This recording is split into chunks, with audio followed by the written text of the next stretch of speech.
में डॉक्टर उमर की तलाश थी। याद कीजिए, 2 डॉक्टर्स पकड़े गए थे, आतंकी पकड़े गए थे, तीसरे की तलाश की जा रही थी जिसका नाम है डॉक्टर उमर मोहम्मद। और अब पता चल रहा है कि I-20 में वही सवार था।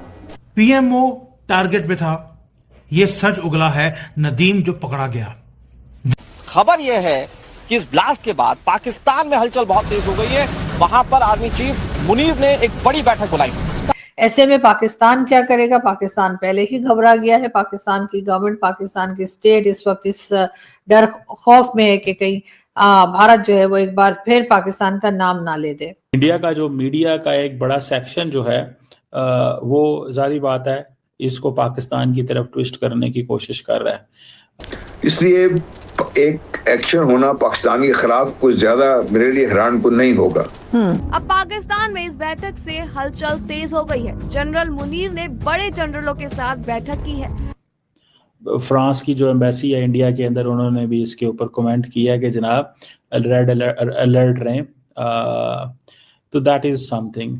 और पाकिस्तान ने रिसेंटली जितने भी जिहादी मॉड्यूल्स हैं उनको एक्टिवेट कर दिया।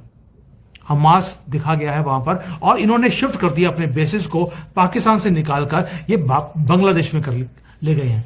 वहां से भारत में इन्फिल्ट्रेट करना बहुत ही आसान है, क्योंकि वहां पे ममता बानो बैठी है जिहादन, इनको भारत में एंट्री दिलवाने के लिए। अब यह हरकत जो है वो हमेशा करता रहा है, चाहे वो हुकूमत कांग्रेस की हो, चाहे वो हुकूमत बीजेपी की हो, चाहे वो आरएसएस वाले करें, कोई भी करे, लेकिन इस तरह की हरकतें होती रहती है ताकि पाकिस्तान के ऊपर इल्जाम लगाया जा सके। असल मकसद जो है वो टीवी के ऊपर बार बार पाकिस्तान का लफ्ज रिपीट होना शुरू हो, मुसलमानों का नाम इस्तेमाल किया जाना शुरू हो, और तमाम फोकस जो है वो इस तरफ आ जाए, और कोई भी इंडियन जब उसको देखे वो बार बार यही कहे पाकिस्तान हमारा दुश्मन है और पाकिस्तान ने हमारे। दोस्तों, दिल्ली में हुए हमले के बाद पाकिस्तान हाई अलर्ट पर है।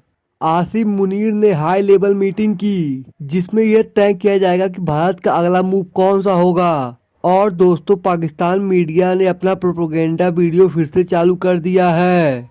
कई देश तो अपने नागरिकों के लिए एडवाइजरी भी जारी कर चुके हैं। ब्रिटेन ने नागरिकों को भारत पाक सीमा से दूर रहने की सलाह दी है।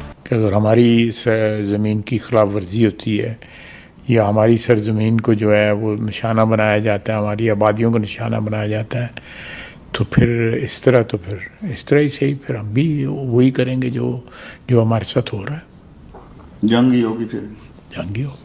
इस्लामाबाद नादरीन में जगह G11 कचहरी हिट हुई है, लिहाजा इस्लामाबाद हाई अलर्ट है।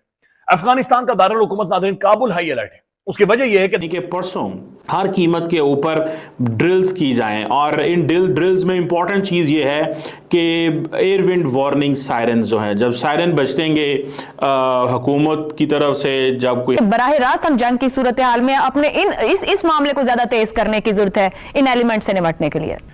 हमको पहले से मालूम होता है कि अब ये क्या करने जा रहा है। इसका एक ही पैटर्न है कि जब ये पाकिस्तान पर हमला करना चाहता है तो उससे पहले, ये बहुत अरसा पहले, ये जंगी एक्सरसाइजेस शुरू कर देता है। एक ब्रदर इस्लामी मुल्क को ला खड़ा किया इन्होंने भारत के साथ। अब जहां भारत का नाम लेते हैं एक दुश्मन मुल्क का, अकेले भारत का नाम नहीं लेते, भारत और अफगानिस्तान। फिर डेवलप हुई है कि हमारा ध्यान तो कोई भी नहीं है खास इन चीजों पे, सिक्योरिटी पे।